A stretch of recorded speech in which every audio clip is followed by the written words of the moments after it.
My parents are here. They've never seen me do stand-up before, so you guys, neither of any of you, but you don't have to judge me. But so I changed, don't tell them this, but I changed all my jokes so that they were parent appropriate. So just by a round of applause, who here is going to settle down and get married soon? Another, just by a round of applause, who's going to quit comedy soon and get a real job? Nobody.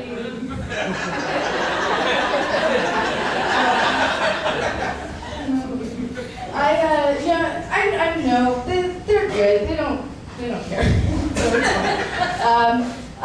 But I'm not going to settle down and I don't have any plans to settle down and get married soon. I don't have any plans to do that right now. But you know, I'm getting older. I'm not old, okay? I'm about to turn 30 and I know that's not old. So if you're an elderly man, do not stop me after the show and tell me 30 isn't old, because I know it's just different when you're a woman. Right? Because all the time you have, like, in the back of your head, you have this voice that's like, hey, you gotta do this, you know, you gotta settle down, you gotta find that guy, you gotta really work this out, you gotta settle into this life, because you only have so much time and it's ticking, you know, it's ticking off, and you're like, oh God, I only have so much time, I have this very brief window in my life where I can become a young widow. I only have so much time. You know, I don't want to mess it up and become an old widow. It's a regular widow. One of those high young widows, you know? One of those ones who's like, I can't commit to anything because I've already had enough tragedy in my life. You know, that swinging widow lifestyle. Yeah.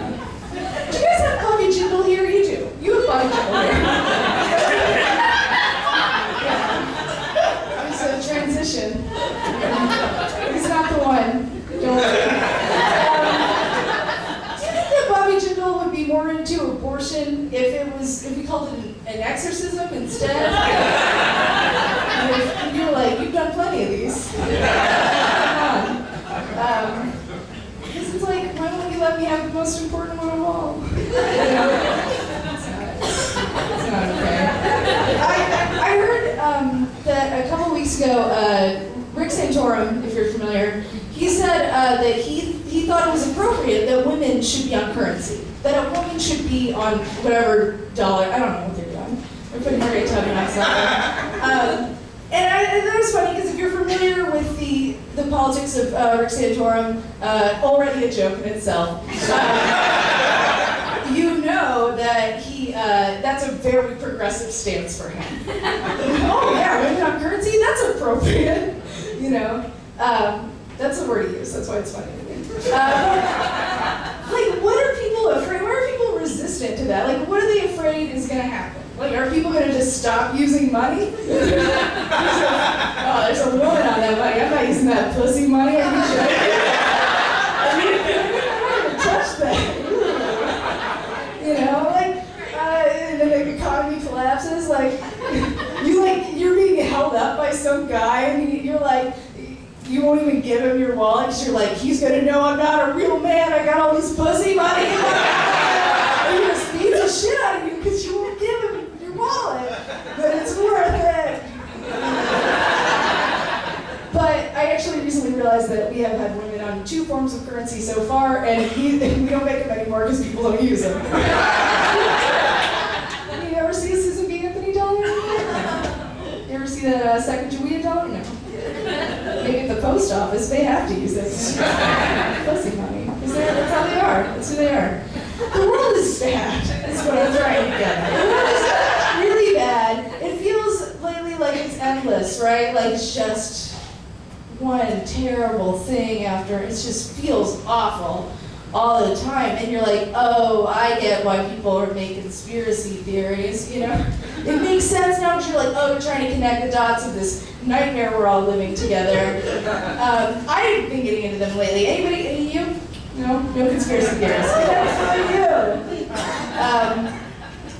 But I noticed something in my research, and by research I just mean watching old men yell at their computers alone at night. They're alone and I'm alone. It's both sides.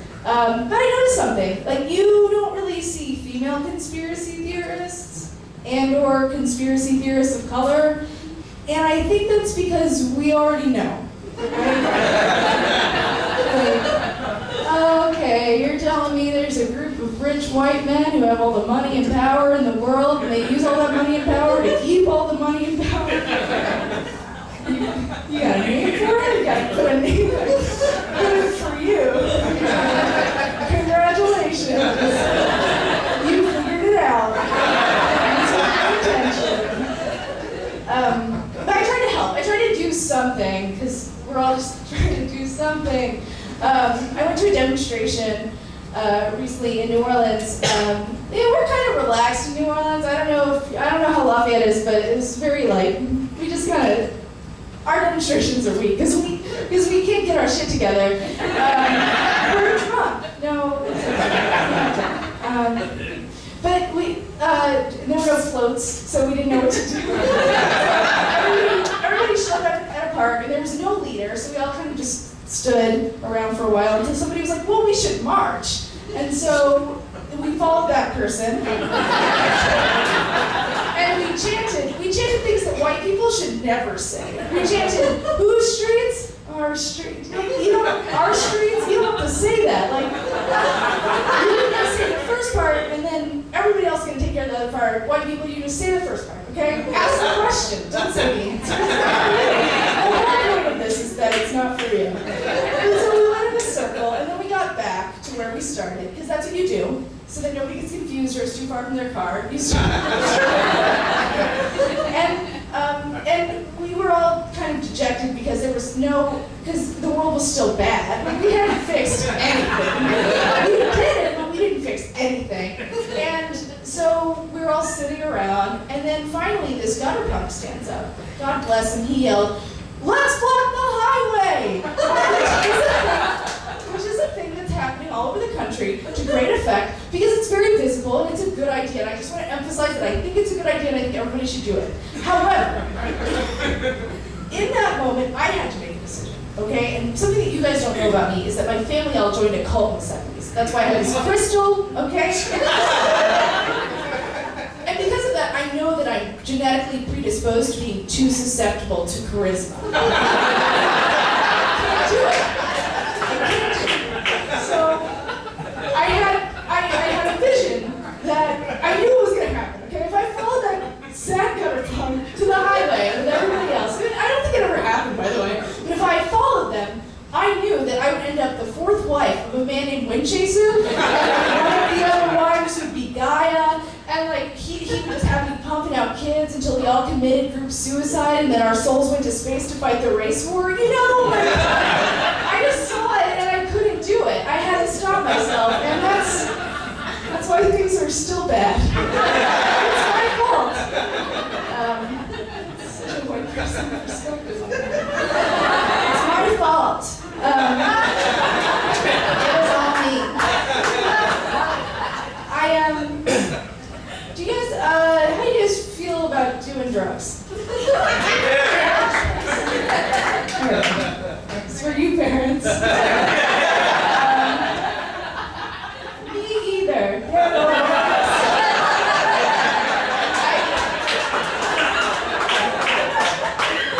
So I tried mushrooms recently for the first time, and if you've ever done them, or maybe then you know what I'm talking about. But if you haven't, like, they kind of make you feel like you understand everything, and you're just like, it's cool. That's why people went crazy for a long time when they were all doing LSD, because it was like, oh man, it's just fine if you're just cool with everything, you know.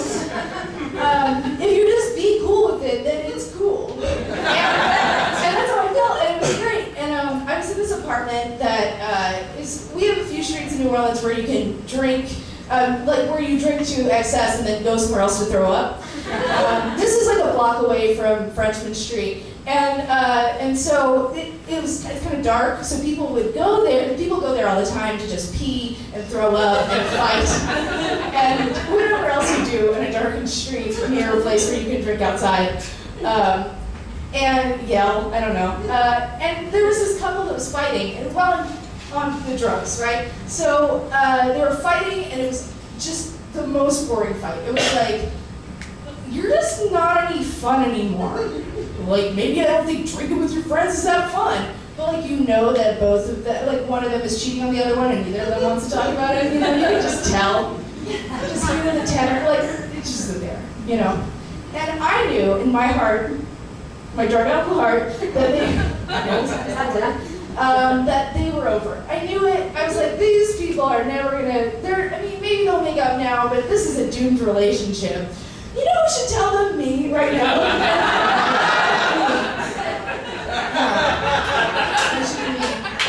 So, I go out on this balcony that's overlooking the street, because we have those, it's great. It's really nice when you're not yelling at people from, so I go out on the balcony, right? And I just start yelling, because I'm a crazy woman on drugs yelling at people in the street. Let's just be clear. And I yell, hey, just end it. End your relationship. You can love each other, but you don't have to be together, so just end it. That's how we should all look at relationships, right? It's like, you can love each other, but man, you can just move on. Because we're all just humans doing our thing. Anyway, so what I wanted to happen was I wanted them to hug and then like shake hands. And I wanted her to be like, hey, can I stay with you tonight? Because the Airbnb's real small and this weekend got weird. And I'd be like, yeah. And she'd come up and then she'd like make me breakfast the next morning and then over coffee we'd talk about how men are pigs. And I would be fine, by the way. I would be totally fine. But yeah, we talked about how men are pigs. That's not what happened. That's not what happened. What actually happened was they both looked at each other, and then they looked up at me, and then they yelled at the same time, "Shut the fuck up!" And then they looked at each other again, and they were back on. It was like, just that. And I fixed their relationship because I'm a great person. It was all me. Drop a bottle. It's fine. Yeah, not every street is like that though. I was walking home from work the other day and it was very quiet, which is rare. I work, whatever, it doesn't matter. Why would I tell you where I work? It's crazy. I work in an office building. But I was walking home and I was like, it was like a beautiful Friday afternoon. It was like sunny. And I was like texting and walking, which is a great way to walk into a pole if you guys are looking for a way.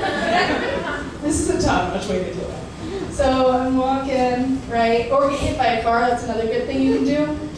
I was walking, it's totally silent, which is weird, like I said, until I heard a psst, psst, just on the edge of my hearing, right? And I was like, oh, I should look, because I'm small and I can get murdered at any time. I can't defend myself, so I'm gonna look. And it's just a truck creeping down the street. Just somebody just made a face like, she was right. The car's just creeping, and I'm looking. I'm not making plans like I was, and because you never know what's gonna happen. Don't want to bail because I'm murdered. Anyway, and then it gets next to me, and I see that the driver is a man who has his fully erect penis in his hand.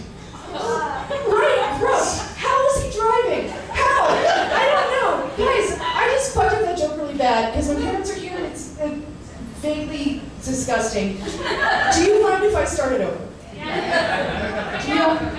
No. You don't mind? Cool. Okay, great. So I've been seeing the greatest guy.